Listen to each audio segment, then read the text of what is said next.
Hey coaches, Mandy Green here from Busy Coach and Tutor Collegiate Strategies. I've been talking at a lot of sport conventions lately, and this is a key point that I've been trying to drive home to the coaches that have attended my sessions is the success and length of your career is dependent on the value you provide. I can't change how many things are on your to-do list. I can't change your roles and responsibilities, right? How much stuff you have to do. What I'm trying to get across to the coaches at these workshops that I've been presenting at is that you've got a lot of things to do, and we've got to choose, right? We got to choose what to work on and when to work on it, because, right, thinking I want to help build your career and I want to help extend your career without burning out. And so there are key things you need to do. And so in this video, I just want to talk about one thing to be thinking about moving forward.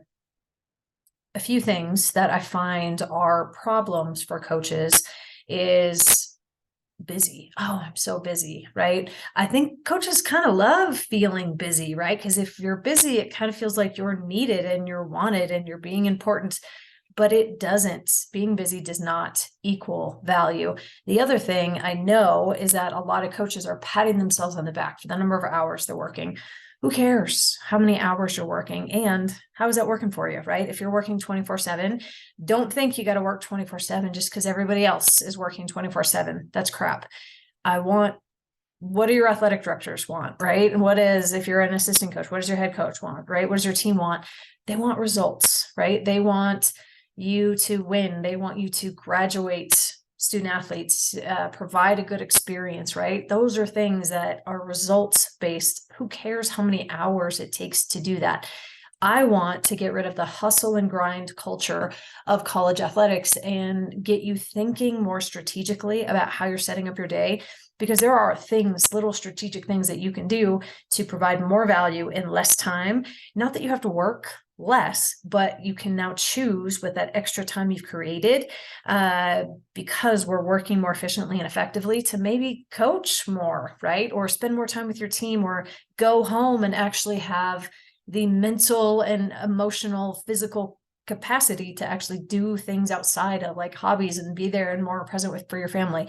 That's where I'm going with this information. But so the one planning principle that I want to talk about right now in this video is that I can get this to not all tasks are created equal.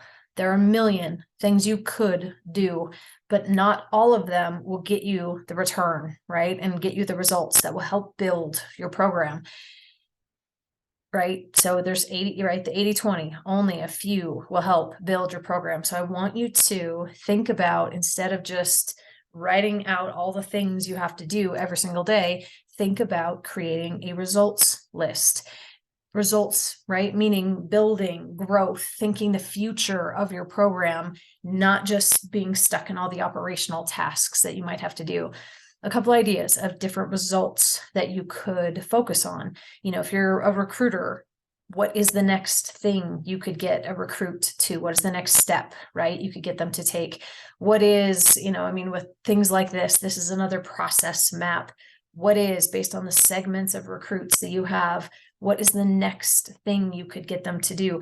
That is objective, right? Because you either got it done or you didn't get it done. If you didn't get it done, right, we can evaluate what were the steps, what were the actions that I chose to take, and I didn't get to the ideal result. I got to change something with my actions. I got to do more, do less, stop doing, start doing, right?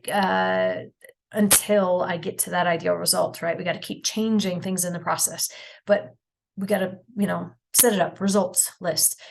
Not all recruits are created equal. A result could be, I'm prioritizing my top kids and communicating with those top kids. And only after they're communicated with, do I talk to everybody else, right? Do you have something like that set up? Could be a results list, right? What is, as far as the actions you're taking, results list, again, top recruits, and then what is the information you're sending to them that's different than, your average recruits or whatever, right? But different actions, right, will provide more value with other people, less value with others. So this could be a results list. A thing that I like having coaches do, have you ever really mapped out and given a value to the actions you're taking every single day, right? Filing, organizing, cleaning, and some administrative stuff, database entry, like some of that kind of stuff, low value. Low to medium, right? Some graphics, some social media stuff, scheduling, right? Post to go out, some video, maybe watching some of that stuff, right? I mean, these are my low to medium value activities, but more medium to high, right? Planning, prioritizing, delegating, right? Calls, evaluating data, right? Watching videos of recruits, that you've seen play, returning emails, texts, versus high, right? This is where the money is. This is where, more recruiting stuff, you're making decisions, getting them to, asking for commitments, professional development, exercise, family time, right? I don't know if you've noticed a difference with these, but low to medium, right? It's doing operational, right? Technology, financials, day-to-day kind of stuff. Right? This is where a lot of coaches go, and they're busy, stuck doing those kinds of things all day. But again, they're coming to me because they're not feeling like they're making much progress with where they're going. Medium to high activities, right? Planning, strategy. This is getting, your administration, your recruits, your coworkers, your attention, right? In your sport. This is leverage. This is negotiation. But this is where, right, people avoid these things. So as you're planning, right, are we getting stuck in the low value, and are we spending a lot of time during our day just doing the low to medium value things?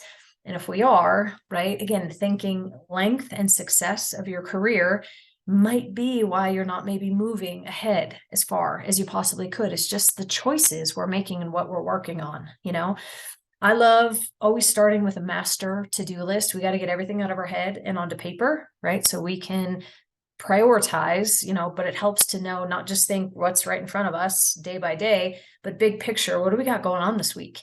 And then what can I prioritize based on that list? That again, as in your role in your program, what are the things that I need to do today that will help build, that will provide more value that I can provide, right? Then go from big list to day by day. What am I doing today? I like segmenting that into, or batching it, right? And based on like tasks, because you can work on them more efficiently.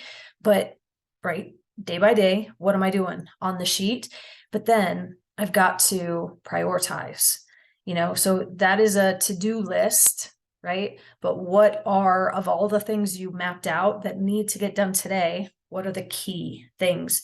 Pull those out, right? So that's priority. Like, what are the key priorities? And then I have metrics to aim for, right? Right? If we don't have a metric to aim for, it's just kind of a project, right? But if you put a metric to it, now that is a goal. That is something, again, we can evaluate the quality of our actions based on, did we accomplish the goal that we had set, or did we not? And it's a great way to keep making adjustments and keep, tweaking until we find that ideal thing that gets us to our ideal result every single time. But again, with these things, right, this is not all tasks are created equal. We got to figure out, based on adding value to the program, what could I prioritize that needs to get done that will help build, right? And then schedule it. When on your schedule, day by day, are you actually going to work on it? When you can do that and you can create that time and be disciplined about not adjusting that time, do not let anything else come in the way of working on that thing. That's when coaches, right, have more success. That's where you're going to feel more in control of what's going on in the office. That is when you're going to feel like you're making progress, which is going to build your confidence, which is going to build momentum, which is going to help, right, with in all sorts of other areas of what you're doing as a coach. So that's one planning principle, right? There's a couple other ones that I will talk about in some of the next videos, but I hope that helped. If you liked this video, please like, please share, please subscribe. I will do my best to keep sharing information like this. I want to help make your job as a college coach with what you have to do in the office much easier than it is right now. I want to help free up time, right? So you can, again, focus on your mental health, your physical health, getting home to your family sooner, or freeing up time in your day, less time doing office work, more time doing what you actually got in this profession to do, right? Impact student athletes, and compete and do all that kind of stuff, right? That's why we get in the profession. That's why we love it. And so again, like it, subscribe, share it with anybody who you think might need it. Please reach out if you have any questions. If there's anything else I can do to help, please let me know.